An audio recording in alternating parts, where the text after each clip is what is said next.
Welcome to the Ayn Rand Fan Club. I'm Scott Schiff along with William Swig. William, how are you today? I'm doing well. How are you? I'm good. I'm very pleased to announce that we have the Atlas Society Student Program Manager, Abbie Berringer, with us. Abbie, thanks for being here today. Thank you guys for having me.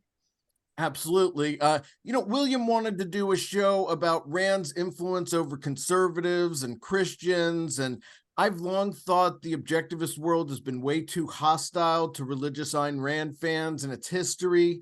So we wanted to talk some ideas about building bridges between religious and non-religious Ayn Rand fans, and also your front row seat for what young people in the liberty movement are thinking about today, how they consume information, and even just how to win them over generally. But first, just a little bit of your origin story. Growing up, how did you get into Rand? Yeah, well, I guess my origin story. So I grew up a small town farm girl, born and raised in Montana, actually. So, I didn't grow up in a philosophical, intellectual background by any means. Grew up kind of working class. Moved a lot, all around the country. So I have some, unique perspectives from the working class. That's always been a very important perspective of mine that I take with me everywhere I go. How did I come to know Rand? So I went to the University of Michigan, the nation's best university, of course, I have to say that, but in Ann Arbor, and I was a political science major. I was taking early and late. Well, I took early American political thought and then late American political thought. And that was my first introduction to Ayn Rand. I had a very good friend who was just a genius. I mean, I literally think he's the smartest person I'd ever met. And he said Atlas Shrugged was his favorite book. And his brother, who was also very smart, would always say, "Oh, Atlas Shrugged is so boring. Like, I don't like Atlas Shrugged. It's too long." So I never read it. I was actually dating his brother. So I think I took his side and I was like, yeah, whatever. I'm not going to read that right now. But our late American political thought professor mentioned Ayn Rand for about 5 minutes. She popped one slideshow up on the screen and she said, "And this is Ayn Rand. Some people consider her influential. She had this philosophy called Objectivism. It's kind of like a cult." I believe that's how she described it. "You can look into it more if you want to." And that was all she said about Rand. And the kid, my friend, was very upset. He's like, "That was just, so much less than she deserved. She was so much more influential than that." And Atlas Shrugged, I believe he raised his hand and said something about the influence of Atlas Shrugged, tried to give a little bit of credit to Rand, but that was about as far as it went. So I didn't have much more exposure to Rand. Unfortunately, you'd think at the nation's #3 political science department by US rankings would engage at least with her work, but unfortunately, that's not the business our universities seem to be in these days. So I went on and I was a part of Young America's Foundation group on campus, and somehow I ended up on the Atlas Society's email list. The Atlas Society has a really uncanny way of finding their way into the liberty movement and partnering with other organizations, trying to introduce people to Rand. So I ended up on their email list. I ended up working in real estate after college. I was really disenfranchised with politics. I had spent 2016 on campus after Trump, and it was just a really tough time to be politically engaged on a college campus. So I took some time off, but I felt really wayward. I wanted to get back into mission-driven work. And so I started looking in the liberty movement and found this job for the Atlas Society, applied. And honestly, after that, I went on my sort of real Ayn Rand journey. I just decided to start big. I started with Atlas Shrugged. Well, I listened to Anthem, the audiobook, very first.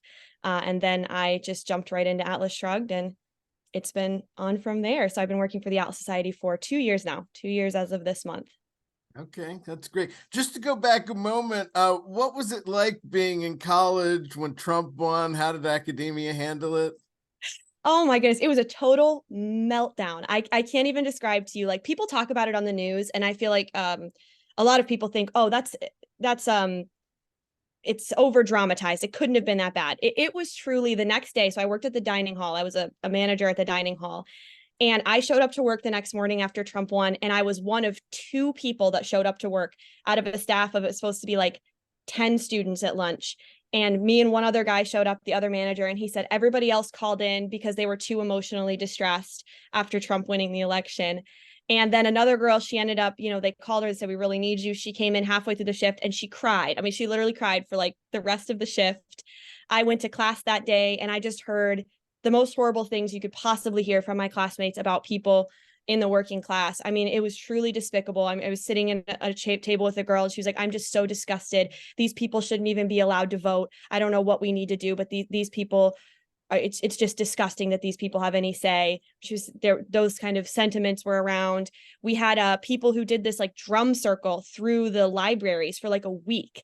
They would take this like big drum and they would march through the libraries in some sort of protest saying, not my president, not my president. I mean, we had cry closets, and the library, the law library very famously had a Play-Doh room where people could go and play with Play-Doh if they were emotionally distressed by Trump winning. That actually made national news because, it's a law school, and a lot of our donors were very upset. Like, university students, especially law students, need to have some, what's the word, I guess, strength, some backbone, some resiliency. So our donors, university donors, were not very impressed with that. And then our president ended up getting a lot of heat because he came out in a letter and said, well, I'm proud that our campus voted 90% against hate. So he was actually threatened to be sued by Young America's Foundation for chilling speech and making conservative students feel unwelcome on campus. He had to rescind that statement. He would later go on to be fired in a dramatic affair due to a dramatic affair with his secretary that was uncovered about a year and a half later. He could have gotten away with that. That was what, 7 years ago? Oh yeah, he didn't get fired for like 3 or 4 more years, but it just shows, somebody who was on his moral high horse wasn't so high, I would say. But yeah, it was really disheartening. I think I wandered around. I'd never felt more proudly working class. I just felt very, I felt like all the people I grew up with. I wasn't a huge Trump fan in 2016. I was not. But I just felt very attacked. I felt like people would literally probably set our towns on fire if they could. My roommate said that people like my parents shouldn't be allowed to vote. Like people without 4-year college educations shouldn't be allowed to vote. And it was really actually pretty dark, the kind of things that you would hear people say. So Abbie, when you were experiencing all this in 2016, was the hostility directed mostly at Trump, or was it generalized towards conservatives or people who just simply supported Trump?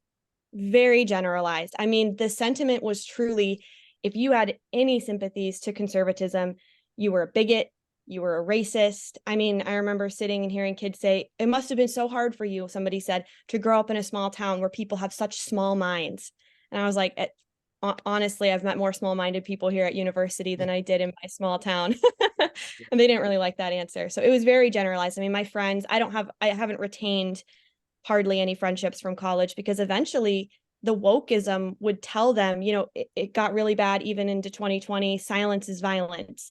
If you're friends with conservatives, that's, you're complacent. You can't just be not racist. You have to be anti-racist, and conservatives are racist. You can't maintain these friendships. You need to be combative with your family at Thanksgiving. I mean, these were like the messaging on campus was very much like, you have to take an active part in pushing back against anybody that that supported Trump. So I don't think I even told everybody back then that, I mean, I was not a huge Trump fan, so people knew that. But in the end, I had chosen to vote for him because I thought the alternative was much, much worse. And I don't even think I was that open with it back then because it was so hostile. Yeah, No, I'm I can curious. understand that. Yeah, I'm curious about the evolution of this hostility. Like when I was going to college in the 90s, a speaker, Gary Hull from the Ayn Rand Institute, came to my campus and spoke about, postmodern, multiculturalism and postmodernism and the value of Western civilization. And some of the professors on campus sent their students to the speech to heckle him. And so he was being heckled from the back of the auditorium. But that was about the extent of it. But then you jump forward in time and you see people being basically shouted down, conservatives being shouted down, or even people from the Ayn Rand Institute being shouted down on campuses, and so they can't give their speech. So it's gone from heckling, just in my time, it's gone from just this heckling from the back rows to just being shouted down by like people who would actually storm the stage in some cases. So even if they get to speak, it's not for long. And sometimes they don't get to speak at all because there's these threats, and they can't afford the security to protect themselves. So I'm curious, on your campus, did you experience any of that? And is there still room for people to, controversial figures to speak from the conservative viewpoint? Yeah, so I think that we were really lucky to have a very strong liberty movement on my campus. YAF in particular was our big group on campus. We also had college Republicans, and they had fought some really big battles legally. And I think the university was a little bit scared. Like they knew that our liberty groups on campus were not going to allow our free speech to be infringed on. So the university and University of Michigan, to their credit, has had a very strong, they have tried to be strong defenders of free speech in the public sphere, not so much necessarily have they created that culture in their classrooms, but in terms of our free speech areas, our Michigan Union, our Diag, central area. So we did bring in Ben Shapiro. We brought in Steven Crowder, neither of whom are my very favorite individuals either in the liberty movement, but we were able to bring them in. And we did have small protests. We had protests outside, but actually some of these speakers really kind of like those protests because it kind of feeds their social media in a way. Crazy people with pink hair screaming just completely irrational things sort of just feeds their base. So they actually wanted a little bit of that, I think, which is kind of a double-edged sword in my mind. But we didn't have it. The security was good. They were able to complete their speeches. Nobody was allowed in that didn't have a ticket. So we never had a situation on campus where our speakers could not finish a speech, which I think is a credit to the university, because you definitely have the potential for that. We had some combative questions, but nothing.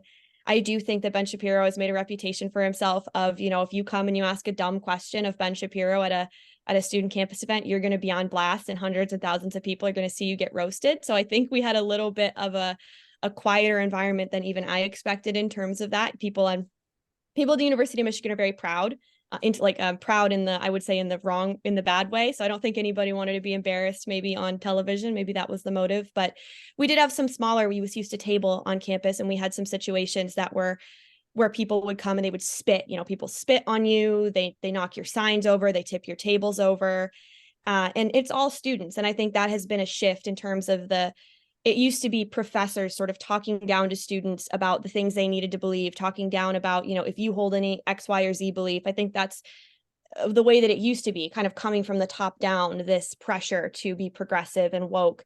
And now you're hearing even professors say, like, the students are way more woke than we are. And there is this shift where the pressure is now on the professors, where the professors are getting canceled if they support anything, even broadly. Like if they even say, I'm broadly a supporter of capitalism. We had a very famous, like world famous professor on our campus who was very adamant that communism, socialism, fascism were terrible. I mean, he was a liberal. He voted for Hillary Clinton, but he was very adamant about it. And students started to, he retired right around before 2016, but there were starting to be rumblings even of not taking his classes and canceling his classes, even though he was, quite literally world famous in his field of political science. So there's definitely a shift now where the pressure is from the bottom up, and professors are actually scared of the students, which is not a good position for professors. But yeah, exactly. Well, just shifting over a little bit, growing up, was your family religious? You're religious? Yeah, so my family, I grew up in, I'll call it Baptist, broadly Baptist. My family, always attended church. Like I said, we moved a lot, but when we moved to Southern Ohio, and that's kind of Bible Belt area. We went to a Baptist church, got very involved in church there. My mom has always been very religious, reads her Bible every night. And she's very intellectual as well. Like our house is full of books. She's always reading, her Christianity to her is a very intellectual pursuit as well as a spiritual one. And, in college, I always believed I was always a Christian, but I'm very intellectual as well. Like I want questions answered. And a frustration that I had was much of modern Christianity has gone the way of youth culture, which is it's all about emotions. Reason is boring. Intellectualism is boring. What the kids want is, fun. They want worship concerts and, they want a fun new age Christianity. And I think that's totally wrong. But I think that there's this belief in leadership in a lot of churches that that's what they need if they want to bring kids to church. So I got really tired of that. I didn't want to go to churches and just, get a self-help speech. I felt like sometimes Christianity has very much become like group therapy, and you have to like cry together and hold hands and things, and just very uncomfortable at times if that's not what you're into. So kind of stepped away from religion a little bit in college. Didn't really engage with it, but I always knew, was very grounded in the idea of creationism and the idea of, believing in God. But I wanted to discover that intellectually. I never wanted to not be able to reason through my beliefs, and I wanted to challenge that. That's why I went to the University of Michigan. My parents wanted me to go to a smaller, more conservative school, and I said I wanted all of my beliefs to be challenged. So they were all challenged. And eventually, about a year after I graduated, I started to listen to, during COVID, I started to listen to debates, a lot of debates on YouTube between Catholic and Protestant scholars, between atheists and Protestant and Catholic scholars. So just really engaging in the idea that everybody needs a worldview. You need to have a worldview that you're grounded in. So I started to engage with that. And that's when I started my conversion to Catholicism. And I came into the Catholic Church in 2021. And I found it to be very intellectually rich, despite what it's depicted as in culture, and what, unfortunately, a lot of modern Catholics don't often example very well. But yeah, so now I'm a practicing Catholic. But I won't, but do you find that many religious people can't get past Rand's atheism or her view on altruism? Definitely. I mean, we see that, we go to these like Turning Point USA conferences, and Turning Point USA is a very faith-driven organization, mostly Protestant Christianity, or evangelical Christianity would be a good way to put it. And we'll get people who will come up to the booth with like, oh, I love individualism, Pocket Guide to Capitalism, really, this is all great stuff. Ayn Rand, oh, wasn't she atheist? And then you're like, yes, but they're like, no, they'll just cut you off. Nope, I have no interest. I don't want to teach. A lot of them are homeschool parents, and they'll just shut it down. Nope, I'm not taking any of these materials for my homeschool co-op because Rand wasn't religious. And that's unfortunate. I really think it's an unfortunate mindset. We do have people who will come up and also say, I've always loved Rand, Atlas Shrugged, or The Fountainhead. It has, dramatically impacted my life. I mean, we'll even have Christians who say, when we have a student that we engage with, J.C. Barton, recently graduated lawyer, who's the virtue of selfishness changed his life. And he is vehemently Christian. So we do see a lot of Christians who still love Rand in a literary sense, but we do also see a lot of Christians who are turned off by engaging with Rand because they can't get over the atheism. So sure. Now, on the other, I was just going to say, on the other hand, have you experienced anti-religious, or at least a snootiness from people in the objectivist movement? I mean, definitely. I haven't engaged much with your closed objectivist organizations. I mean, I've listened to the things they have to say, and I find them to be rather arrogant. I mean, if your whole thing is everybody should be objectivist, this is the way to live, I don't know why you'd make yourself so closed off and unappealing, frankly. I mean, I think that the Atlas Society and our scholars do a really good job of being benevolent, even if they are not religious themselves. None of our scholars are religious at the Atlas Society, but you do still see this idea that any person who believes in intellect and reason and rational thinking could never come to the conclusion that there's a God. And I mean, obviously, different value systems, different beliefs, you're never gonna, use God or are not Christian, and I am Christian. We're never gonna agree on that, probably that principle. But I found that the scholars at the Atlas Society are very open and to conversation. Richard Salzman was raised Catholic. I've had really good conversations with him about faith, but by and large, we do get even people who will come up to the booth. I had a guy come up to the booth at the last conference I was at and say,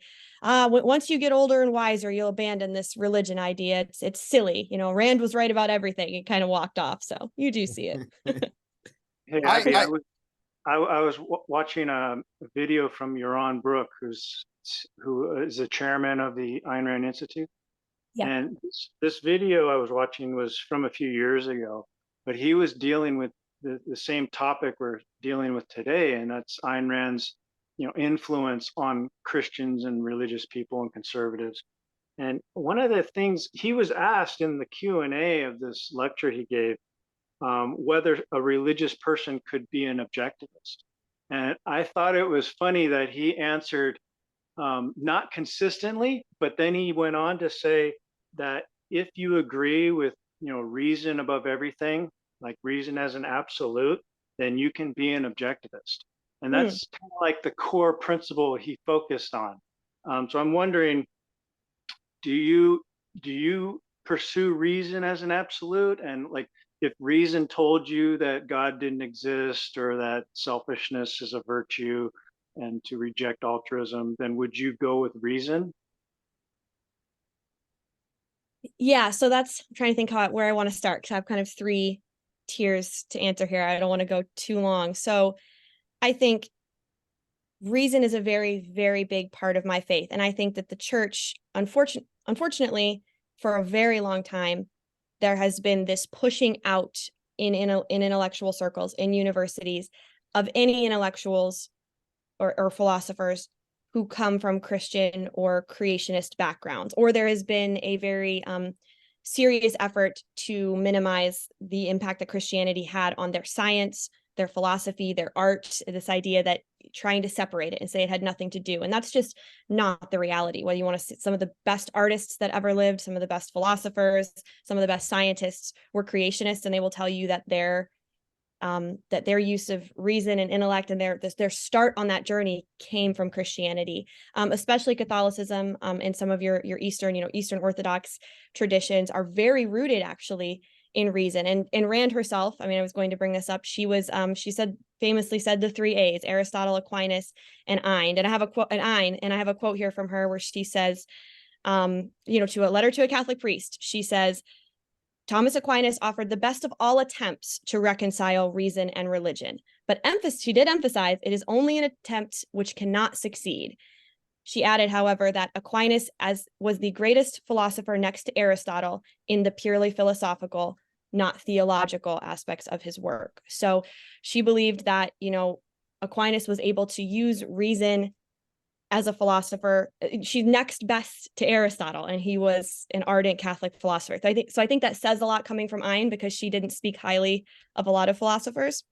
And I think that the school of Thomas Aquinas is one, as a Catholic, that I follow and adhere to. It's one of the reasons that I became Catholic. This idea that if God granted us an intellect, he wants us to use it to reason, to understand, to understand the world around us, to create science, to create, whether it's through medicine or whether it's through philosophy, and to understand. He gave us the use of reason, and he certainly wants us to use it. And I think the Bible, most people haven't read the Bible, but there is ample talk, especially you get to Proverbs and Psalms, all the things that the foolish man does versus the wise man. And the wise man thinks before he speaks, and the wise man considers, what he's going to say. The wise man is prudent. The wise man, all things that Rand also believed you had to have command over yourself and your mind and your actions, or else you were going to be foolish. And then it talks a lot about what the foolish man does. So now to your second part, if reason were to lead me not to believe in God, that is, I will say, and this is where Rand would disagree with me, and a lot of objectivists will throw me out, there is an aspect of Christianity that is necessarily spiritual, that is necessarily mystic, in the sense that I feel that I have really experienced God in my life in a way that you could say surpasses human reason, in a way that in some ways would seem mystical, it would seem miraculous or impossible, the kind of things that you would say, oh, your mind must have played a trick on you, that couldn't have really happened, that experience, you made more of it because you wanted it to be religious, is probably what a non-religious person would say. But I have had experiences that I think were no doubt miraculous, and experiences with God that are that lead the depth of my faith, that lead me to have a deeper faith that I don't think I would have with reason alone. But I think that that's what God gives us reason to do, is to investigate, and that opens us up to understanding him better. And the more we investigate and the more we lean into that, the Christian idea is that he gave us free will. He never wanted us to be slaves to him. So you have to lean into that. And when you do,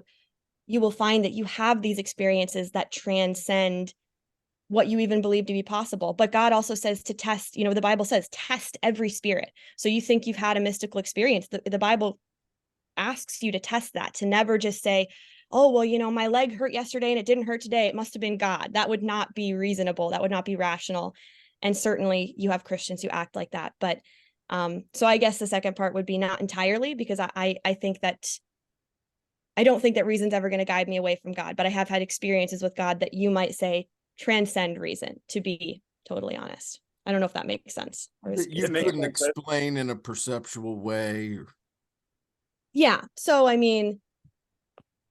whether it be, you pray a prayer over something, about something that you're deeply worried about or concerned about. And then, over the course of the next 3 days, you just, again and again, there's an affirmation or an answer to that question that couldn't have happened organically. It just couldn't be coincidence. And I know the non-religious person is so skeptical of that. And I totally understand. I mean, even as a Christian, I'm a very skeptical Christian when it comes to other people's stories of miracles, because there is so much hoaxing nowadays, as you will. So I totally understand that a non-Christian's like, that can't be real. But I do feel I've had experiences like that with God that they deepen my faith, but they don't cause me to abandon the use of reason or intellect to continue a deeper search for God. And I think any Christian that doesn't want to study and have a deep understanding of God is going to find their faith very shallow and very easily pushed aside and rocked, both in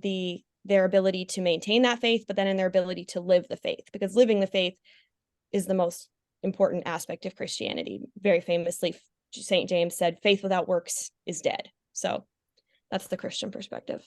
I grew up Protestant, so I probably am in the group with the smaller faith. But I can sympathize, with your perspective, because I believed in God for my whole life until I got to college and was introduced to Rand. And so I have this idea of what it's like to not to like talk to God and then have something happen and then you think it's God. And so I'm not here to debate you. I just want to offer this idea that first person, witnessing something yourself as a first person witness, that is evidence. So when people say, when they question your life and your experiences, you can say that, well, this is my first person witness testimony. This is what I experienced, and I think it has to do with something supernatural. And that's fine. In my view, that's fine. That's part of reason. You have to take the evidence as it comes and form theories and speculate on it. And just because you don't have all the facts, it doesn't mean you're wrong. It doesn't mean you're right. You're taking it on faith. And we have a similar thing in the secular world. You have confidence in someone, or there's secular terms for faith. And so we don't always have the facts about something, but yet we have confidence in someone and that they're telling the truth. And that's sort of what's going on, I think, when you say I'm attributing these consequences to what I did to there being a God and him fulfilling my prayer. Yeah, I really like that. A first person witness or testimony is a good way to put it. And I know growing up Protestant, I guess maybe that term or that vernacular is kind of left my vocabulary, but that is a really good way to put it. This is my first person witness. And that's the best you can say, because like you said, you're not going to convince somebody who didn't have that experience a lot of times. And that's just the way it is. Right. Well, so we've got, I think a lot of this comes down to the idea that Christians and objectivists both kind of think the other side should convert for them. And that's part of it. I just to answer the question ahead, what can we do to help heal the divide? I do think it's agreeing that we don't have to convert each other to be a full objectivist or person of faith. And what do you think we can do to help heal the divide between religious and non-religious Ayn Rand fans? Yeah, I mean, I think first and foremost, you have to define the terms of what you're believing in. So certainly, as William said, to be secular, to be an objectivist, is its own belief system. And I know that the term belief has a lot behind it. And an objectivist would say, well, I've reasoned my way to this principled philosophy. They don't like to use the term belief. It's not blind faith. It's not a leap. But the idea that there is no God and that, the universe exploded out of a particle of dust, 43 billion years ago is also, there is a leap of faith there. We've never seen those things happen. You might be able to, science can only get to, I actually know the exact number, 10 to the negative 43 seconds after the Big Bang. Anything before that, the laws of physics cannot describe. So there is an aspect of faith to secularism as much as there is to Christianity. And I think objectivists, what is so great about objectivism is they don't pretend that their philosophy isn't important. You know, objectivists will say, this is a full philosophy of life.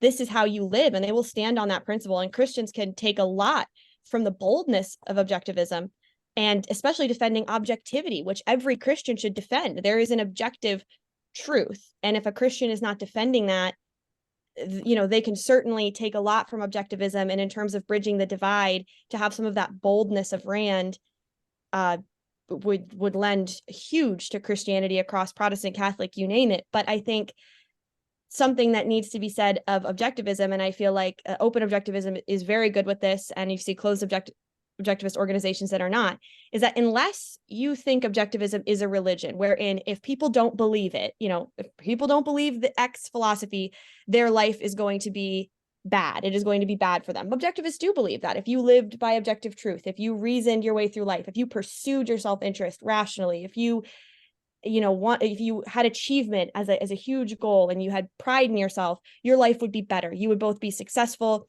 and you would be the most moral person that you could be.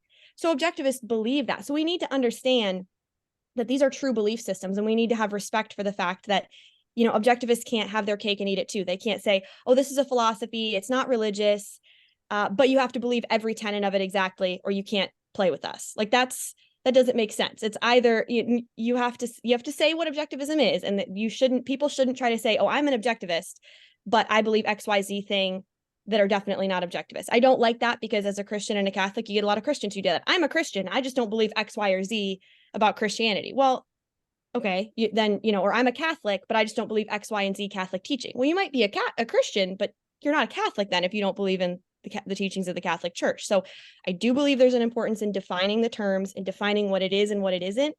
But then, you know, from the Christian perspective, conversion is always going to be a part. I mean, that's the call of a Christian's life, is to be a witness to Christ. But conversion never comes through arguing with people. It never comes through shouting people down. And I think both sides can do better. And I think from the objectivist perspective, if conversion is your goal too, and you think the world will be better without religion and people would be more rational without religion, then you have to open yourself up to discussing with those people. And just as Christians will say, you have to love everybody. You have to engage with everybody. You can't tell a person, oh, because you're living I don't know, I'll think of one that's, you know, a homosexual lifestyle, you can't come to our church. Why? Because you're never going to bring that person closer to your belief system if you're isolating them from the beginning. Christians and objectivists cannot use isolation as a strategy. It can't be, oh, I won't play with you if you don't automatically agree to all the terms of this belief system. If that is how you're going to be, you're never going to convert people. But I don't think we should be pretending that conversion isn't the goal. I don't think you would be an honest objectivist if you didn't say, I think this is the best way to live, and I would like you to join me in this full belief system. Because if you don't believe that, then you're not really living by the belief system. Just as a Christian who says, oh, well, you know, you don't have to actually be Christian. You know, you don't have to live by this belief system. It's totally fine. Well, then do you really believe Christianity? Because if you believe it's life-changing, you believe there's a God of the universe who wants to alter, you know, wants to heal your soul and alter your life, then yeah, you want to convert people to that. So I don't think anybody should lie about their goals of conversion, but I just think you have to be open to discussion and open to the reality that not everybody is going to convert fully, and not everybody's going to convert right away.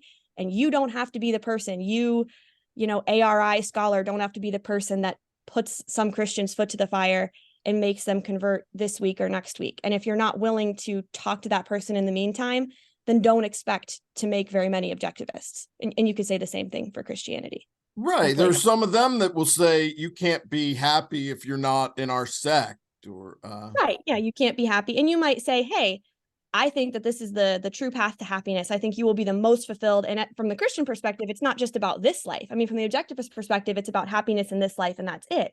From the Christian perspective, it's like, this is eternity. Like, we're talking about, I want you to be with me in eternity.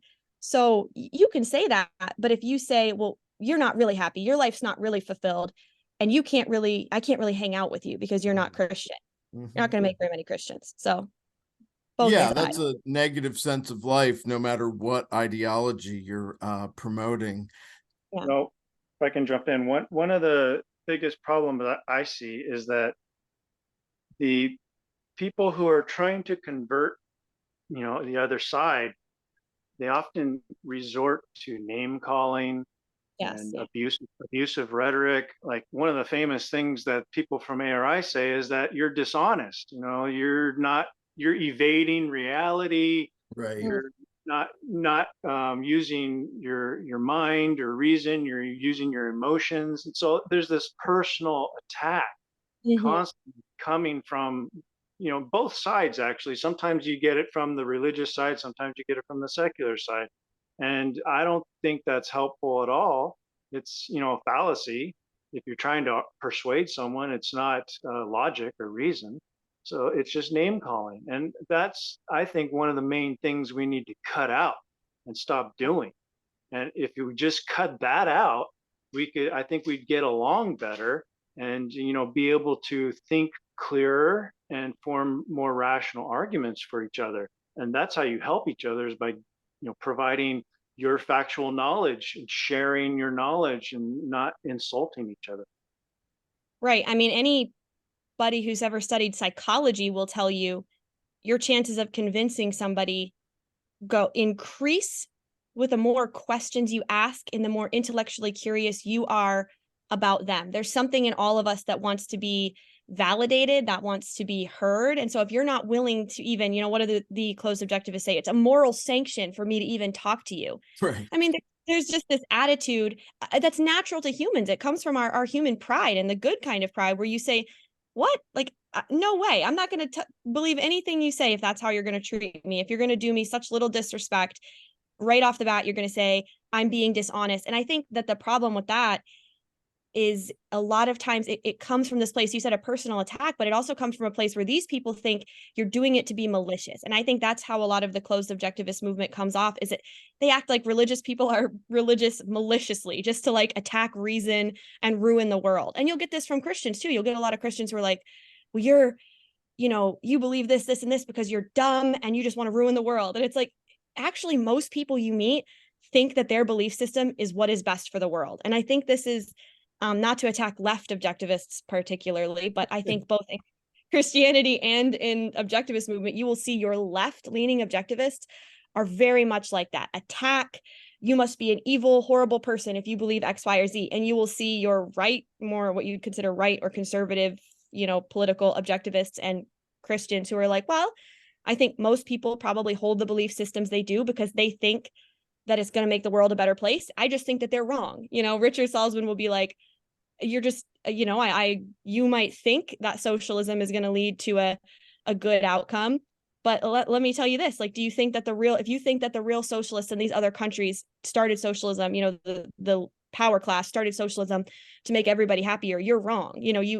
I just don't agree with the terms, but I don't think that you're an evil person.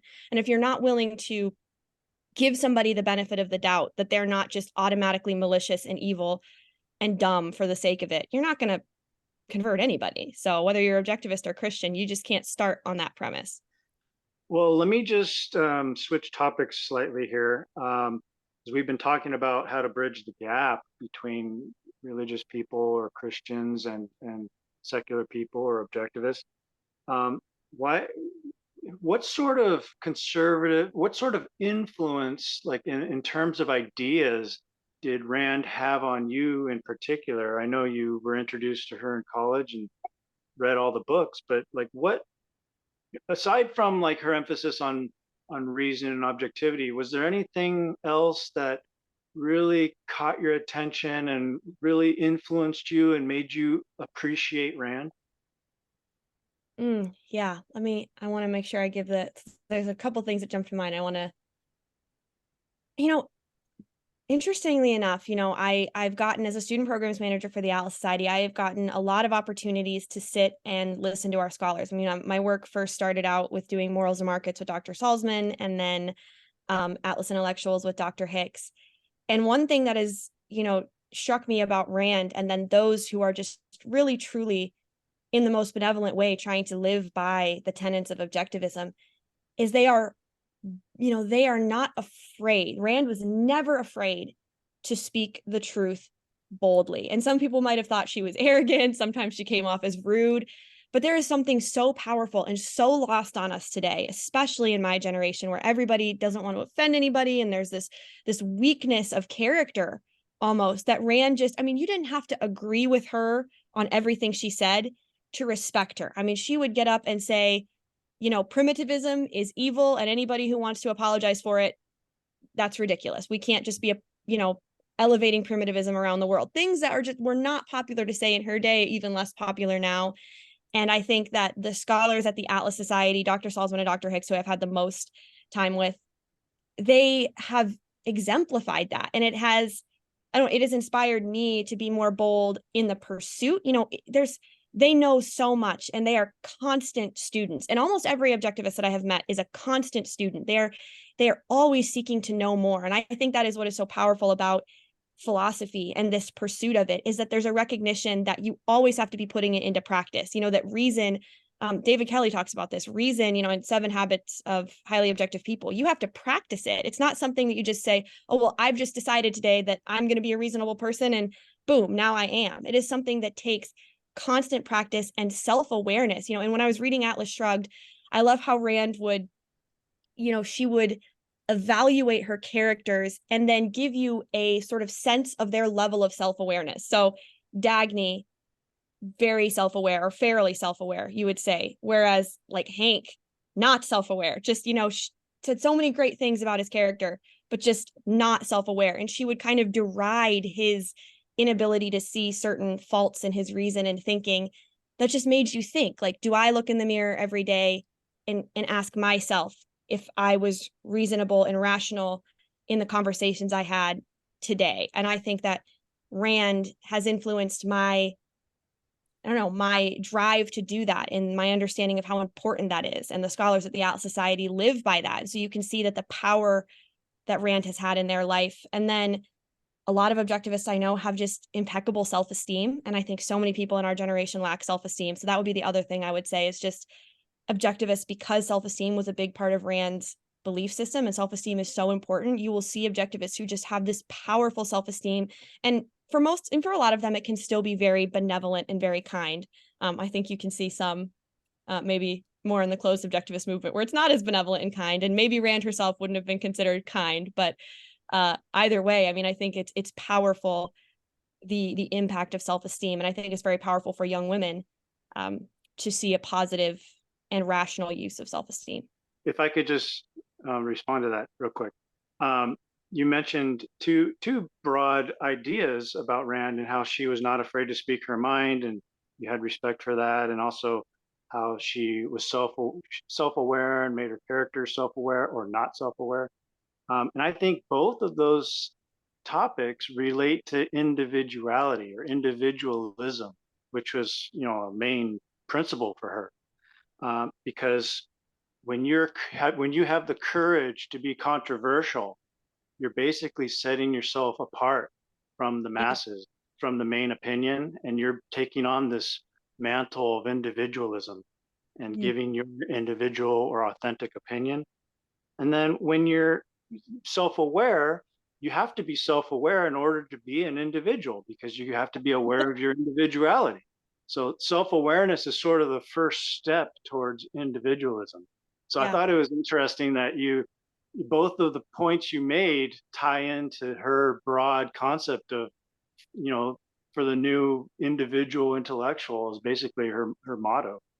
Yeah. And I think it's what also made her, you know, something else. I think she's the best. I've not read any better defenders of capitalism. And for her to make a moral defense of capitalism, and you see so many other philosophers and theologians, whoever, just fall flat and do this just sad apology for a capitalism.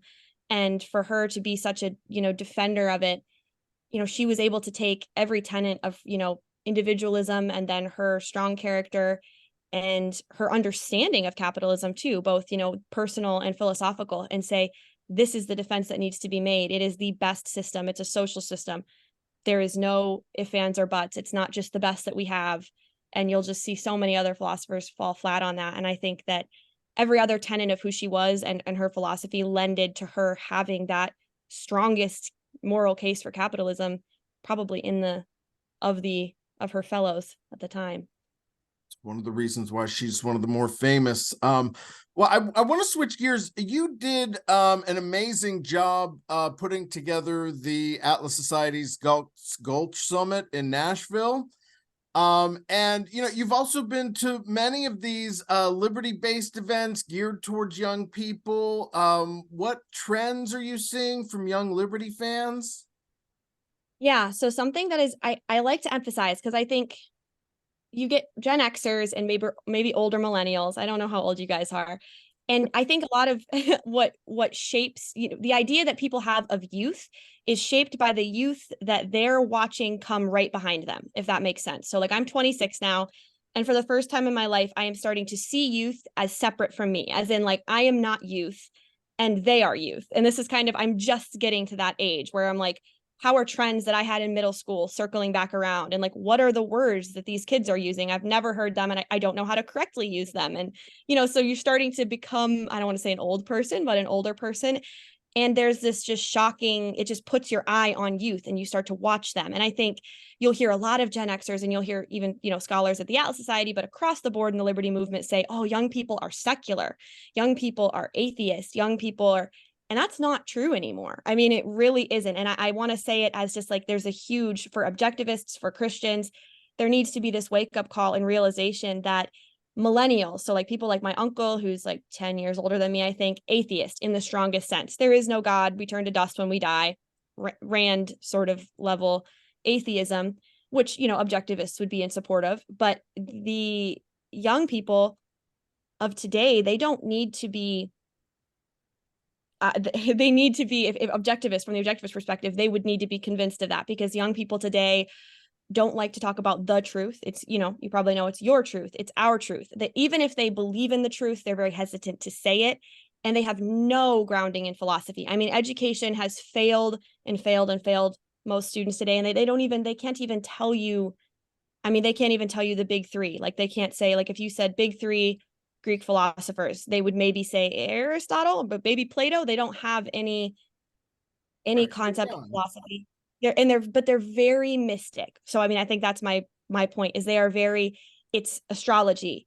It's you get a lot of people who are into like Viking Nordic sort of like mysticism. You get this Gaelic, I know a lot of people who are witches, like genuinely, like people that I went to school with who are now quote unquote witches. They do witchcraft. They do the like naked in the woods dance circle things. They post about it on Instagram. They're getting, everybody asks, what's your sign? What's your sign? What's your sign? Like that is a huge, so young people they might not be religious. I wouldn't say that they're Christian, but they are mystic. Everybody believes in a spiritual realm, in the, no, a lot of, complete I wouldn't say complete abandonment of materialism, but almost, in this idea that you can never know the truth. And we're all going to transcend into some higher level of consciousness when we die, just magically, no matter how you lived and who you were.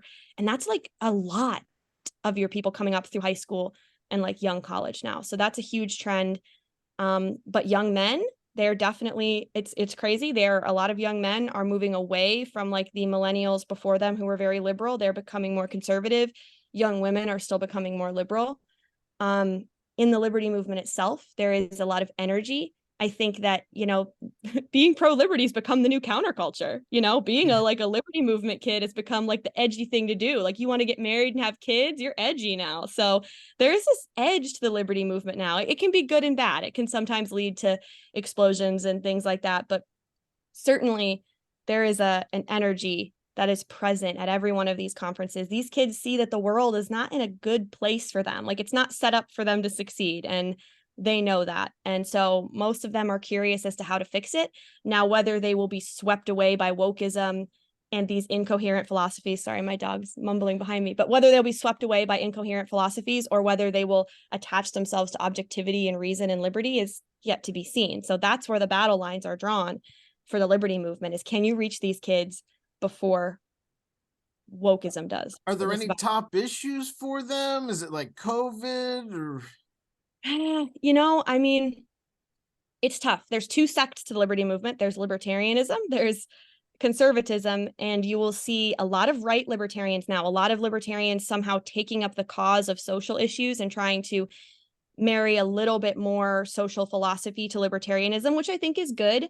But it can also lead to some, I don't know, just again, I think libertarianism can have its philosophical inconsistencies, which is where objectivism can do a lot for libertarians, honestly. But then, yeah, like talk to them. So social issues are huge for young people. Like I said, they're emotional. They're very emotion driven. So people want to say, oh, abandon social issues. Don't talk about abortion. Don't talk about, immigration, things that are, I mean, immigration is both economic and social, but these are big issues. I mean, immigration is huge, I think, for young people, just because they're seeing the impacts of it now. It's no longer just, you're not just seeing it in Texas and California. It's all over the country. People are being bussed in, and there's this kind of, I don't know, this battleground in the working class labor force that you haven't seen since the Irish arrived. And there started to be that with a conflict between Irish and African American, workers back in the, early 20th century. So I think you're starting to see that rise up again as a big issue. Abortion socially is still a big issue. I know a lot of times conservatives, think we need to stop talking about it because we lose on it every time, but that's a big one. And then just honestly, Trump, I mean, I know it sounds crazy, but Trump is still just, do you love Trump? Do you hate Trump? Should he be president? Should he have been indicted? It's just a huge talking point. And I think rightfully so. I mean, he just had to get a mugshot taken yesterday in Fulton County. So I don't know if that answers your question, but that Trump is still a huge talking point for young people. Trump famously said that he liked the fountainhead because he identified with Howard Rourke. Do you see any of Howard Rourke in Donald Trump? Certainly. And I know that Trump, I believe, has also said he has that. There's 2 books that he has on every desk. Fountainhead is one of them. I don't remember what the other one is. I certainly do. I mean, I think this idea that, well, he's being prosecuted now.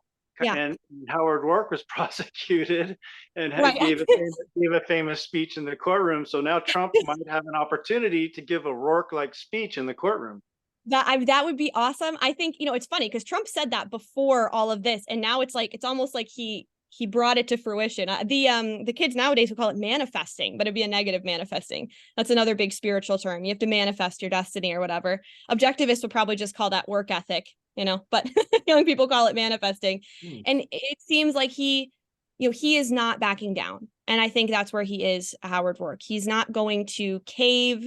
Probably because he's not bought and paid for. I mean, honestly, that's a huge testament to Trump. Nobody has yet to buy him off. He has his weaknesses. I think he can be led astray. He certainly didn't put the right people around him. But I think,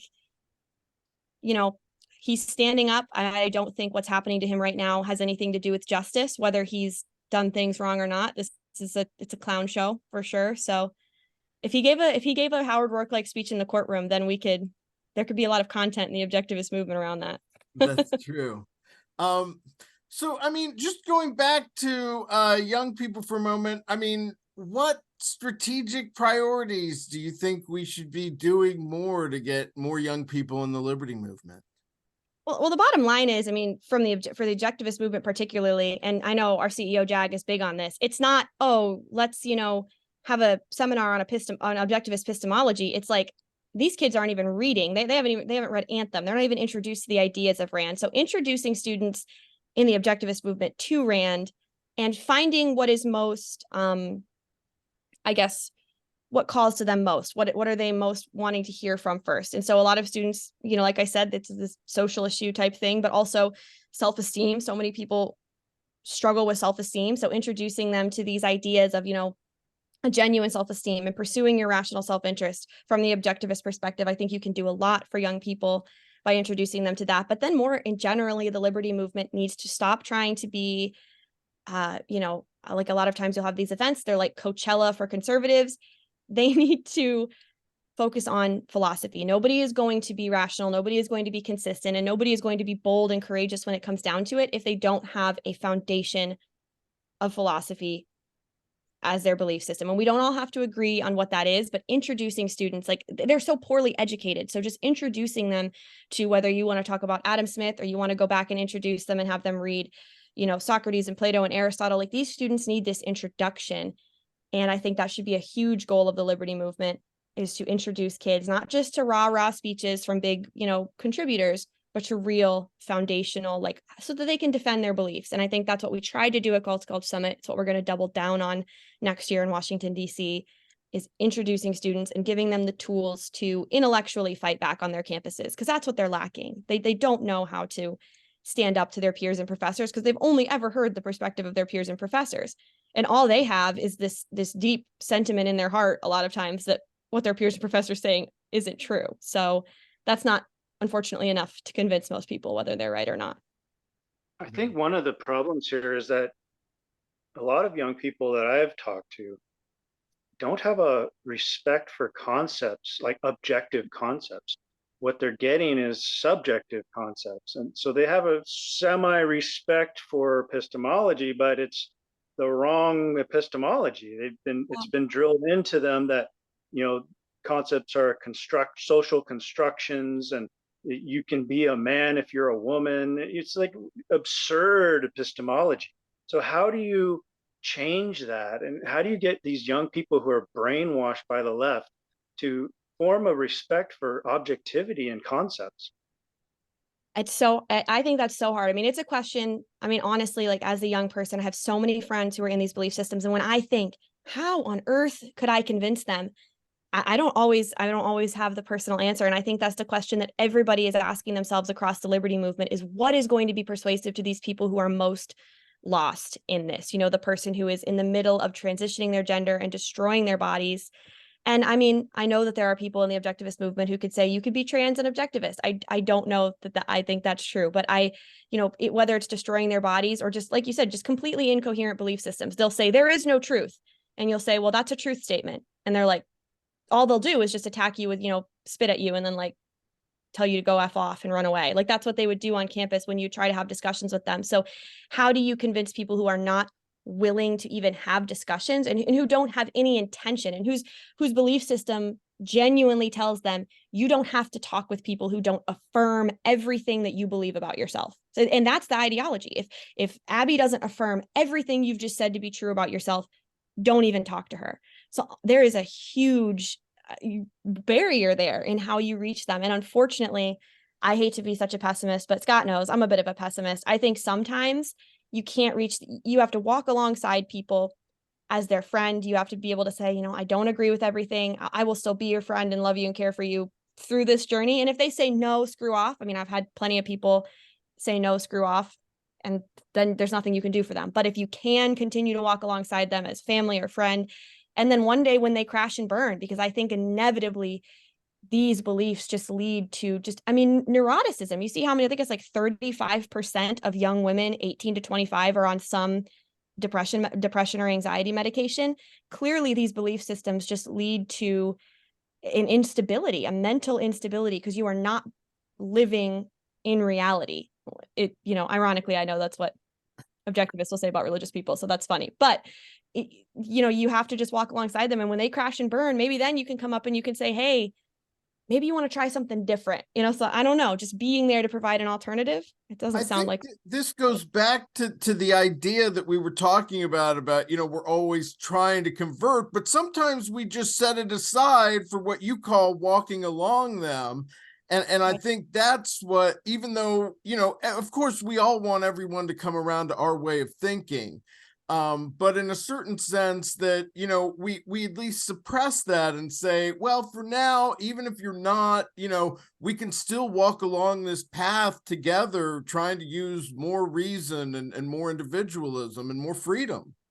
Yeah, I think that's huge, because I think if you're trying to sell somebody something, they can tell. And I'm one of those people, I don't like to be sold anything. I don't like to be marketed something. And I remember when I was in college, just kind of walking away from the church, I had this friend, and she was always trying to market it to me. You could tell her goal of every time we met up, every time that we talked, was not just to be my friend. It was to market Christianity to me in her version, in her way. And it never felt like our friendship was genuine, or it was about her liking to be around me. I felt like she was trying to put a notch in her belt of conversion, and Objectivists will do that. Right. And there's something so disingenuous about it. It's off-putting, and you don't want that. And I remember getting in an argument with her when I became Catholic, and she said, well, I pull from this school of thought and this school of thought, and this is my theology. And I said, oh, good. That's your mixed bag of theology. That sounds super objective. and she didn't talk. She like never, you know, it probably wasn't the nicest comment to say, but I said, I'm sorry, that came off a little quippy, and we had a good end to our conversation, but then she never reached out to me again. And I truly came away with this idea of, wait, you didn't really want to be my friend. And the second that you thought I was a lost cause for conversion, you just threw me off. You know, you probably just moved on to somebody else. So you can't have that in the liberty movement. You can't have that in the objectivist movement. You can't have that in Christianity. And walking alongside is that's a very Christian idea. You probably heard that, William, if you grew up Protestant. You walk You alongside. can't have that in human persuasion, or like you said, it's not authentic and people can tell.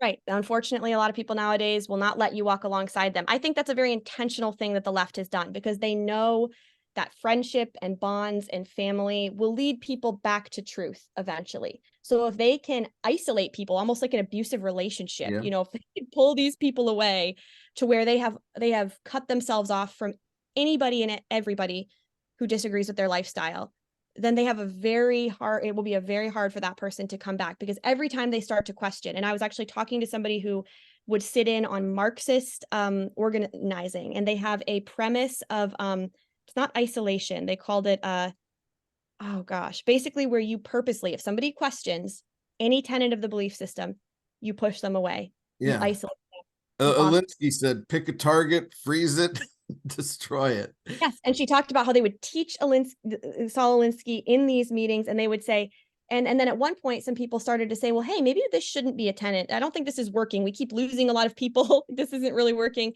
And they said, no, it absolutely has to be a tenant. And she said it was so sad, because you'd sit and you would see people afraid to ask questions in their own group meetings of peers that they hypothetically agree 80% with. But whatever that 20% was that they might not agree, they didn't even feel open or comfortable to talk about it. And that is just such a dark place intellectually. And that's where a lot of young people are today. And there's so much guilt. There's so much guilt and fear instilled into young people. Not only you're a bad person, you're a racist, you're a bigot, you're whatever you are if you don't 100% agree, but also this fear you'll lose your job. You won't ever be able to work in this town again. And that's, young We people don't see the way free speech has been eroded and how so many of us are self-censoring. Yeah. Yeah. There's so much, and it's hard to even recognize your own self-censorship. Like I said, I self-censored my voting for Trump for a long time. And that was, it's tough, because it makes you feel morally weak. You want to say, well, this is what I believe, and I believe it boldly. But then you're in this position where you're like, am I going to fail every class I'm in, as a political science major, if I tell my professor I voted for Trump? Eventually, I just decided you got to be out in the open. And I had two friends who were with me. Like I said, the kid who loved Atlas Shrugged and probably was his biggest liberty influence at the time, so it was Ayn Rand. So it was just us against the whole class. Well, I like to encourage students to speak their mind and to take some risks. Of course, it depends on your professor. If you have a good professor, then he's not going to punish you for your political views, or if you disagree with him. For example, I had a professor at university who taught a course called writing nonfiction. And the first day he told us that there was no such thing as nonfiction. And so I challenged him like every day that I showed up, which was for like the first couple weeks. And at one point he was saying there's no such thing as gravity. I mean, he was a complete postmodernist. And I really irritated him. And then I just stopped going to class. But then later I submitted all the assignments and I still got a B.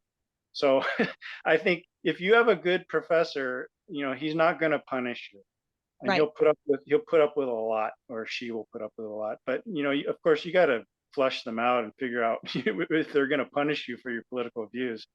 Right. Well, the reality is, and I think this is, it hasn't always been this way, but I think the place that we're currently in is people have to stand up. There are people who have lost everything and are losing everything in this country for standing up.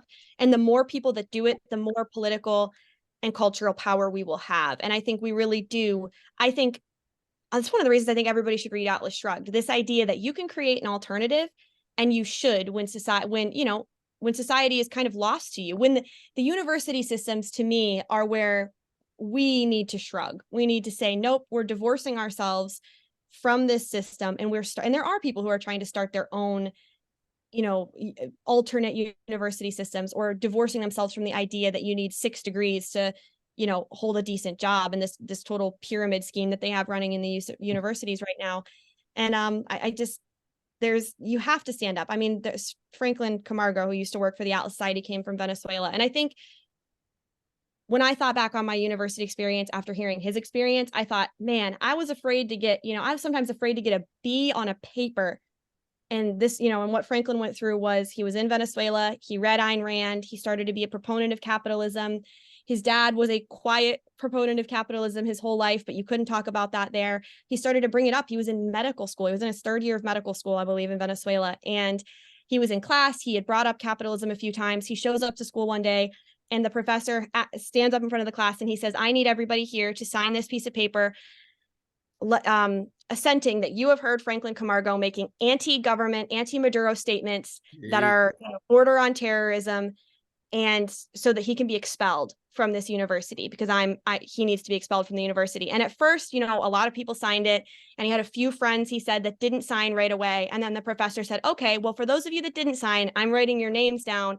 And, I want you to know that this is a tacit agreement with what Franklin has been saying. And, more than likely you're going to be next. And all of those students signed. Every person and friend he had in that class signed that piece of paper to get him expelled from medical school. So he's expelled from medical school.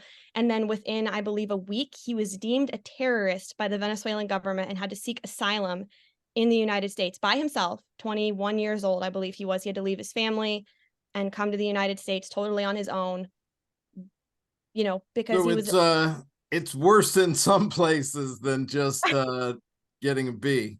Yeah, you're afraid to get an F on an exam. You're afraid to, not be able to work at a Fortune 500 company like Goldman Sachs. But there are people in other countries who've lost their liberty already. And that's where we're going to end up if you're too cowardly to get a B on an exam. You don't want to be in a position where we can be deemed terrorists. And we're getting close. I mean, our former president was indicted in the middle of a political election, probably in a very political, misuse of the DOJ. So we're not very far off. Well, this has been great. What upcoming projects do you have? With the Atlas Society? Or just generally, what are your kind of goals for the liberty movement? Yeah, I mean, well, a big goal of the Atlas Society is to continue to grow the reach of our scholars, first of all, with this content that is philosophical and grounded, and also just open to discussion. Like, the more you can discuss with students and get in front of them and talk about the ideas, the more equipped they are and confident they are to talk about those ideas on campus. There is a sense of, I can't talk about this, not because I don't want to, not because I don't want to defend my beliefs, because I don't know how. So that's a huge goal of mine for our student programs across the board. To have these conferences to increase the level of discussion and debate. But then for the liberty movement at large, I think we really do have to come together. I was really heartened to see at Young Americans for Liberty Revolution, they had Turning Point USA tabling there. So you've got conservatives and libertarians coming together now. You've got candidates running like Vivek Ramaswamy, who is kind of bringing together, young libertarians and young conservatives, I think, marrying the two. And so I think that's the best thing. That's the goal for the liberty movement. Like, so what if YAF's president 20 years ago didn't like YAL's president 20 years ago? Who cares? If, okay, you can't, you're a Christian, you can't be an objectivist. Like, we're fighting a battle, like a serious battle, just for the bottom line liberty in this country. There is no room for schisming. There is no room for isolating people because, you disagree on the 10%. Right. And when we've made big wins and big strides and we have liberty back, then let's debate over the 10%. I'm with you that the 10% is still important, but right now it's come together, all hands on deck. If the left can do it, we can do it. And they do it so well. And they don't have a single coherent philosophy across the board. So if they can do it, we should be able to do it. That is great. You've got the right attitude. William, anything else?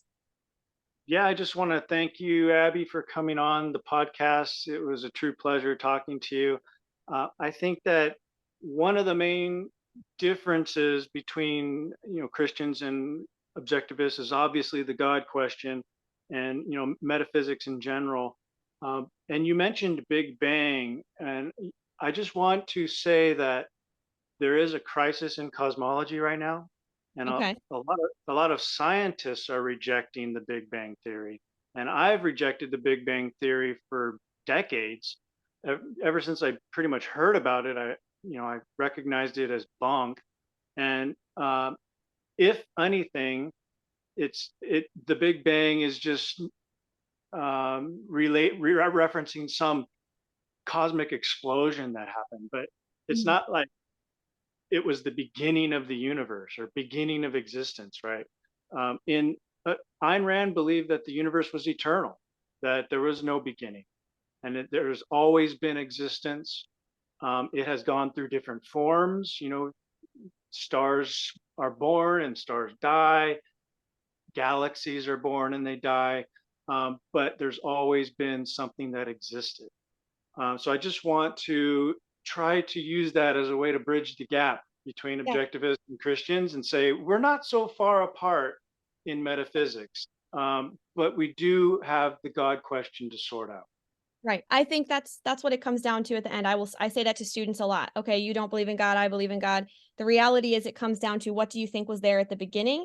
What do you think launched creation as it is now? And the reality is, you know, you can have a certain metaphysical viewpoint, but neither of us are 100% certain. I mean, there's, you know, for the universe to have always existed, the question becomes, well, everything else in the universe has a creative process. Nothing has ever existed out of nothing that we see today. So where did the universe come from?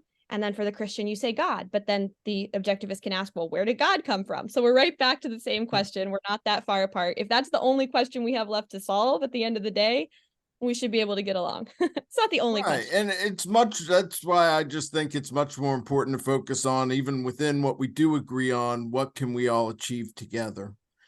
Right. So, well, that's great. Well, thank you for all the work you're doing. Thanks for being here today. And just keep up the good work. Yeah, and I'm doing some, like I was telling Scott at the beginning, I'm doing some research on Aquinas. I'm reading a book right now, How the Catholic Church Built Western Civilization. Very interesting read. Obviously need to fact check all the stuff in this book. I try to do my best. Be happy to come back and dig in a little bit more to the, you know, the history of the church and the Enlightenment. I know that's a big argument point for objectivists and, you know, atheist pro-liberty people in general, is just that, well, the Enlightenment and all of the best discovery methods we have today came from, you know, the end of mysticism and the moving towards secularism. And I would love to debate that in more detail someday, not today, but thank you Okay. guys. All right. Something to look forward to. It'll be closer Something to to look the election anyway. Oh, yeah. But great. Abbie, again, thank you so much. This has been the Ayn Rand Fan Club. I'm Scott Schiff along with William Swig, and we will see you next time.